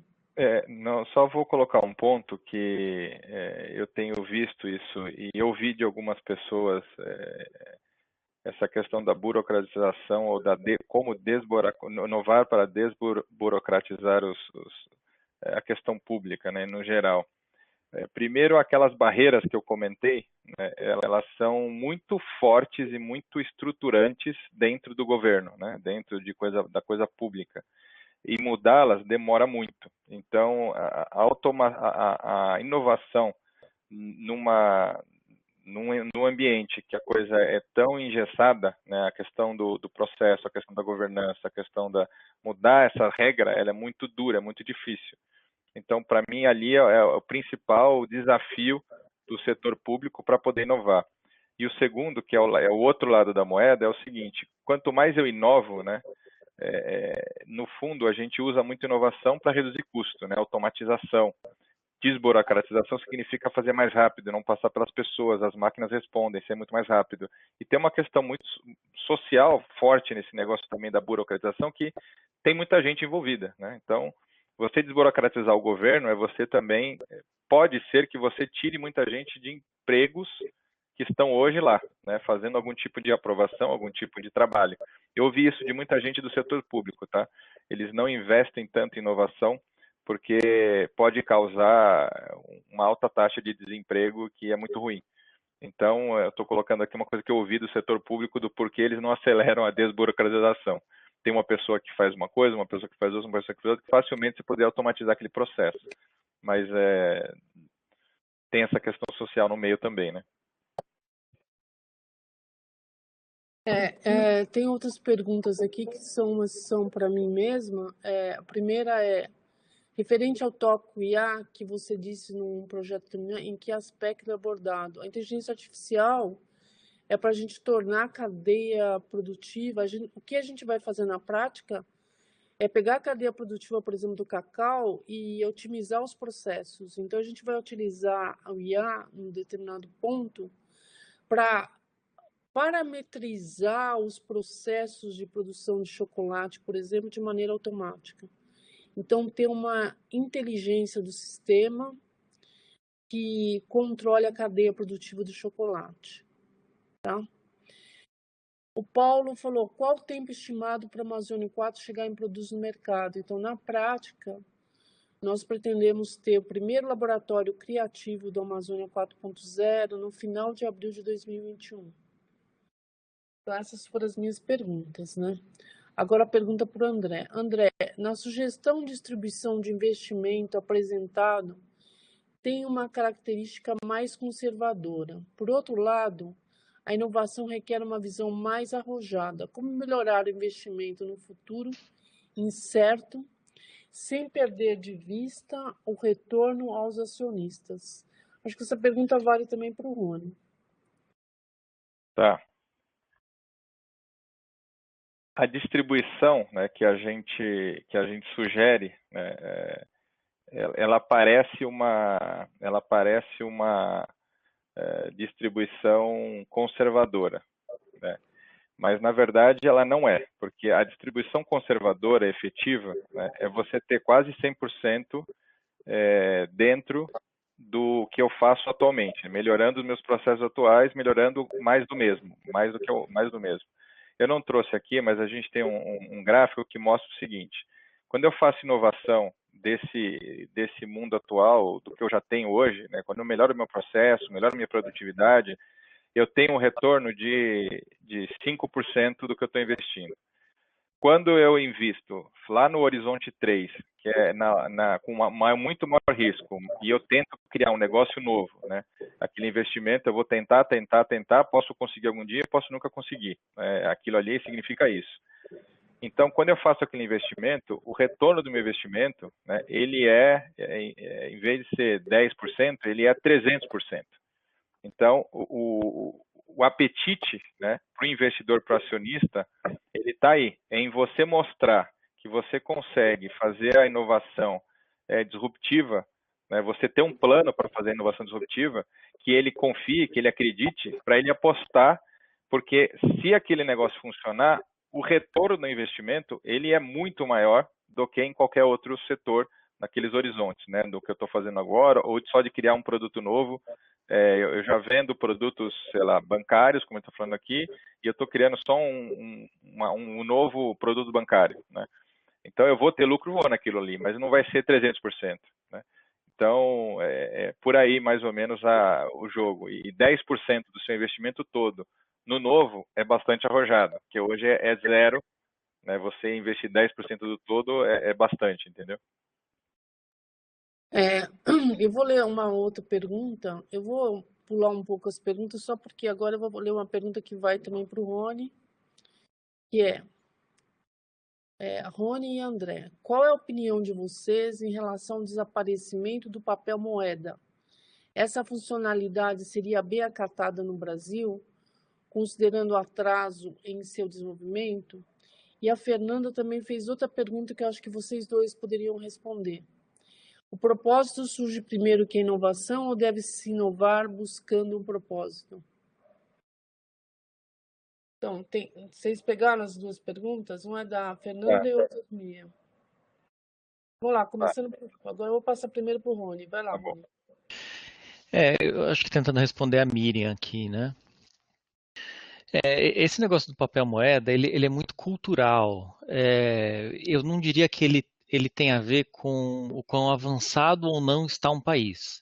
Então, mesmo nesse livro, né, que eu comentei com vocês, ele traz o case do M-Pesa. Então, esse é um case bem famoso no meio financeiro, que basicamente é o quê? São pessoas de comunidade carente, na verdade, diversas, né, qual que era o país? Se você lembrar, é um país da África, André, se você lembrar, você pode comentar. É, Algo como 90% da população, ele só usa o dinheiro usando a solução do M-Pesa, que na verdade é uma solução usando o celular. Né? Não é nem um celular smartphone, é na base da mensageria mesmo, típica de celular, onde você tem a carteira digital no seu celular. É assim que eles. Via SMS, exatamente. Então, quer dizer, tecnologia super simples, num país não desenvolvido, e você não tem papel moeda, né? Então ele tem uma questão cultural muito grande, né? Então acho que pode sim, né? E tem até uma discussão dentro do banco se o fato agora de a gente tá mais dentro de casa, né, usando comércio eletrônico mais, se isso não vai avançar, né, a redução do uso do papel moeda, né? Porque isso a gente já tem visto, porque as pessoas têm usado menos o dinheiro de papel, né? Tem saído menos, tal, né? Mas será que isso acelerou? Isso vai ficar? Como é que vai ser na volta, né? Então acho que esse aí é o meu comentário. Eu vou, porque a pergunta da Fernanda gerou aqui uma outra pergunta, né? Então a Fernanda falou assim: o propósito surge primeiro que a inovação, ou deve-se inovar buscando propósito. O André Tanaka, que também foi nosso aluno, fez o seguinte comentário: perpassou pela fala de todos vocês a questão da importância da identificação do tal propósito para que a inovação tenha impactos significativos. Eu acho que impactos significativos e também ela se perdure, né? Vocês acreditam que o desafio maior hoje para atingir a tal da inovação com propósito mora mais na inovação ou no propósito? Que é a mesma pergunta da Fernanda. Porque, complementando o que a Fernanda comentou, me parece que a grande dificuldade está muito mais em buscar o propósito do que em inovar. Fazer sessão design thinking e colar post-it tem sido o passo que muitas empresas estão dando para tentar inovar, mas a busca de propósito parece ser um buraco mais baixo. Quem que quer comentar primeiro, André? Deixa eu comentar, então. Esse ponto, né, que a gente está trazendo aqui, de inovar com propósito, né, se vocês pensarem um pouco de maneira sistêmica, do jeito que eu coloquei o passo a passo da inovação, na hora que a gente traz o problema, né, que aí vem o tal do post-it, alguém traz o problema, alguém pensa na solução através dos post-its, fazendo design thinking, e alguém chega na solução. Qual que é o ponto aqui, né? Que na hora que a gente destrincha o problema, né, as pessoas elas tratam o problema sem colocar a questão do propósito, ou sem colocar a questão social ou sustentável dentro do problema, né? A gente só olha o problema da ótica financeira. Então, o que eu acho, né, as pessoas que estão buscando fazer aquela primeira fase de exploração, fazer o design thinking, se essas pessoas, né, que são treinadas no mercado, elas trouxerem sempre a questão do social para dentro das discussões, você consegue, né, mudar um pouco a ótica de como eu vejo o problema. Porque todo mundo só está vendo o problema por uma ótica, então ele vai dar uma solução. Se você começar a abrir em algumas dimensões aquele problema, né, e isso é um exercício que tem que fazer com quem lidera esse tipo de trabalho, né, eu acho que você consegue introduzir esse assunto de maneira... Porque todo mundo entende que ele é importante, né?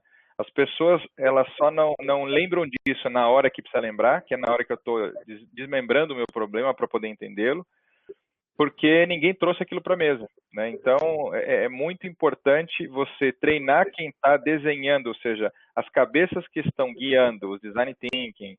Não é qualquer um que faz isso, você tem profissionais específicos. Esses caras, se você treinar o que é importante, né, na sua empresa, o que você quer que isso que apareça dentro das suas prototipações, que componentes você quer que tenha, que não seja apenas a parte financeira, né, que é a inovação que a gente mais conhece, você consegue ter um resultado melhor, tá? Eu acho que é por aí que você sai nessa questão.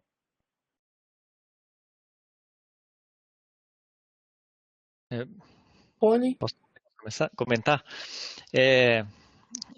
Quem me conhece sabe que eu gosto de filosofar às vezes nas respostas, né? Mas essa eu vou ser mais pragmático, né? Eu acho que eu entendo da seguinte forma, né? Os dois tipos de inovação eles vão continuar existindo. Não tem como você dizer, né? Todas as inovações elas devem ser inovação com propósito. Vai continuar tendo todos os tipos de inovação, isso é natural. Mas as inovações que têm propósito, elas tendem a ser priorizadas e elas devem ser priorizadas pelos motivos que a gente falou, né? Elas no fundo, elas dão até mais retorno para quem está sendo o sponsor da inovação. Então, eu diria que ele é quase como um selinho especial em cima da inovação, né? E com isso ele tende a ser mais interessante. O meu comentário sobre essa questão de inovação com propósito é muito nessa linha de que o propósito move pessoas e no fundo, nada acontece sem as pessoas. Então,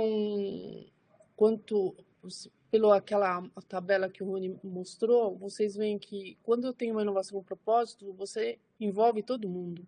Você envolve cliente, você envolve parceiro, você envolve funcionário, você envolve todo o ecossistema. Isso faz com que todo mundo está motivado. Isso eu sinto nesse projeto da Amazônia 4.0. Nós temos pessoas que estão trabalhando com a cadeia produtiva do cacau, Nós temos o arquiteto que se ofereceu para fazer o projeto por conta do propósito. Então, as pessoas estão se engajando por causa do propósito. E o ganho financeiro, muitas vezes, ela passa a ser no segundo plano, porque está todo mundo muito empenhado nessa questão da Amazônia. Eu só queria voltar ali um ponto que eu deixei passar, do Paulo Patulo. Ele fala, não desburocratizar para preservar empregos é absolutamente sustentável, ficaremos cada vez mais pobres. É verdade isso, Paulo, mas as empresas do tipo públicas, elas estão desburocratizando, né? A própria USP, ela está substituindo muito papel por muito processo, coisas eletrônicas. Enfim, essa pergunta da Fernanda, do André, rendeu e eu acho que era o objetivo também desse webinar. Agora vamos ver o que o Cláudio está falando. A pandemia mostrou vários fatores e alto número de invisíveis. A distribuição da renda é maior que o conhecido. A facilidade de hackeamento de sistemas públicos, visto como exemplo no sistema de caixa econômica, ampliação de moedas digitais, e a inovação por propósito passa pela mitigação, passa pela resolução desses problemas. Acho que você não fez uma pergunta, né? Acho que ele está concordando com o que a gente falou, né? Certo? Também acho. E é por aí mesmo, né? Isso, por isso mesmo. Né? Ele falou, a distribuição é menor. Falha minha, tá certo. Mas o que você falou está perfeito. Depois a Alda, né? Para definir o propósito e inovar, as empresas deveriam estar mais próximas dos clientes, correto? Sim. Acho que é correto, mas vocês podem responder. Vejo que algumas empresas tentam inovar sem conhecer as reais necessidades do cliente. Isso também eu acho que isso acontece, mas enfim. Alda, antes de eu passar a palavra para o André e para o Rony, eu gostaria de dar um desafio para você, como do Banco Itaú, que eu gostaria de criar um outro webinar em que o Itaú esteja presente para também mostrar como o Itaú faz inovação com propósito. Ok? Se o André também quiser entrar, o André é da Samsung, certo? Vamos lá, pessoal. É que eu sempre quero provocar os dois bancos, né? Vocês não acham que é justo? Acho que é certo. Não é muito justo só ouvir o Bradesco, né? Se tivesse alguém do Nubank, seria fantástico também. Vamos lá. Vocês vão responder a pergunta da Alda. Para definir o propósito e inovar, ela fala sobre a falta de conhecimento dos clientes. Isso é um problema que a gente vê extremamente recorrente, né? Quando acho que a Alda comenta até a falta de conhecer os clientes, que ela está voltando uma inovação para o cliente, né? A questão é que a gente, quando faz uma inovação, ela tem que ter um motivo, né? Ele tem que alcançar alguma coisa, né? E quando a gente fala que eu estou fazendo inovação para os clientes, o mais parece o mais óbvio, né? É que eu conheça tão bem o meu cliente que saiba o que ele precisa, o que ele gostaria de receber, né? De maneira constante, de maneira intuitiva, que muita gente pega a tendência de mercado e acaba aplicando inovação by tendência, né? A tendência do setor é essa, então eu vou sair fazendo coisa aqui. Só que às vezes o meu nicho não é exatamente a tendência. Então eu acabo fazendo coisas que não olho exatamente o que o meu cliente espera, né? Então a gente fala muito em inovação de fazer testes, né? Pivotar o que você está fazendo constantemente, baseado no feedback que você recebe de quanto aquilo está sendo produtivo, ou de quanto o usuário está gostando, ou de quanto aquilo está sendo consumido na ponta. Então, sim, existe esse problema muito sério, porque as pessoas naquela fase de exploração não exploram o problema de maneira a incluir nessa fase, por exemplo, o perfil do meu usuário, do meu consumidor, o que ele gosta, e usam tendências de indústria que são muito mais genéricas e você acaba saindo fora, porque aqui o detalhe conta, né? Quando a gente faz uma inovação, o detalhe conta. E às vezes o perfil do meu usuário não aceita aquele tipo de inovação e eu não sabia e também não perguntei e também não meço e deixo lá. Eu não tenho problema em colocar errado, desde que eu perceba rápido, tire e já refaça. E eu acho que o problema não é colocar errado, o problema é não corrigir rápido ao longo do tempo. Acho que o Rony quer comentar alguma coisa. Eu quero sim. Acho que ainda mais com a Alda, né? A Alda do Itaú lá, eu do Bradesco, a gente tem bastante dessa dor, né, Alda? De às vezes a gente vê coisas que o cliente talvez não vai ficar muito feliz, né? Mas é o seguinte, né? Esse é curioso, porque ele tem a ver também com aquela coisa, com aquela pergunta da burocratização. E eu vou tentar explicar o que está na minha cabeça. Para evitar que isso aconteça, né, então inovar sem conhecer as necessidades dos clientes, é para isso que a gente vai lá e contrata empresas como o do André, né, para ajudar a gente, né, a fazer o desenho da solução, contrata também o André Tanaka, né, que é especialista de UX, que é para esse tipo de coisa. E depois você vai ter que testar com usuários, tem que fazer piloto, é teste AB, você tem um processo todo para ser seguido, né? Então, a gente mesmo como departamento de inovação dentro do banco, diria que somos o guardião desse processo, tá bom? Então, processo para evitar que isso aconteça. Agora, por que eu pulei lá para conversa sobre burocratização? Olha só, a partir do momento que eu, como departamento de inovação, eu falo para as outras áreas, ei, áreas, você não pode inovar sem mim. Vem cá que você precisa do meu carimbo de departamento de pesquisa e inovação, carimbo DPI. O que eu estou fazendo? Eu estou burocratizando. E as outras áreas, elas reclamam. Elas falam assim, escuta, eu tenho que passar por vocês. Se eu fosse lançar isso daqui, eu lançava em 2 meses, mas agora eu vou precisar de 6 meses, porque vocês querem fazer esse processo X, o processo Y, né? Então tudo é uma grande guerra, tá? Dentro de uma grande organização. E por isso que eu entendo que às vezes tem coisas que vão para os clientes sem ter sido testadas de fato, e às vezes não. Às vezes ela é feita todo o processo direitinho e a gente consegue entregar alguma coisa na ponta que realmente foi testado junto ao cliente, tá? Então acontece. Bom, gente, acho que a gente vai começar a encerrar aqui. Eu vou ler a última observação do Cláudio. E ele falou também que a Magazine Luiza é um case legal de inovação por propósito. Eu acho o case da Magazine Luiza fantástico. Eu estou tentando encontrar uma pessoa de contato para a gente promover um webinar com o case da Magazine Luiza. Tem 6 meses que eu estou debruçando e fazendo uma análise comparativa da Magazine Luiza com outras empresas do varejo. E realmente a filosofia da Maria Luísa Trajano sempre foi inovar com propósito. Pelo menos é isso que eu enxergo, é isso que essa percepção que ela passa, né? Então, eu acho que seria muito bem-vindo trazer a Magazine Luiza. Eu não sei se vocês têm mais algum comentário. Eu vejo que o André estava digitando. Conceição, você quer falar alguma coisa? Que eu estou vendo você digitar também. O André?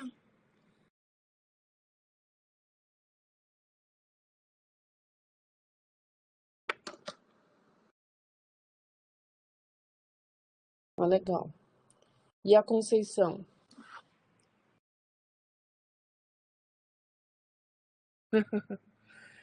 Ô, gente, eu queria, para terminar, então, agradecer a presença do André Santana, do Rony Sakuraki.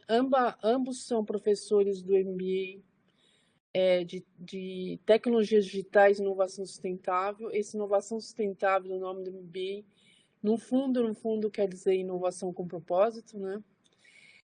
A grande novidade do ano de 2021 vai ser que nós vamos começar a oferecer esse MBA totalmente online, de maneira síncrona, né? O Paulo que cuida da divulgação desses MBAs. E a ideia é que nós possamos estar chegando com esse MBA no Brasil todo. Além do MBA mesmo, nós temos um outro programa, que é o programa para jovens de baixa renda, que é o Paideia, né? Que a gente treina crianças em microinformática.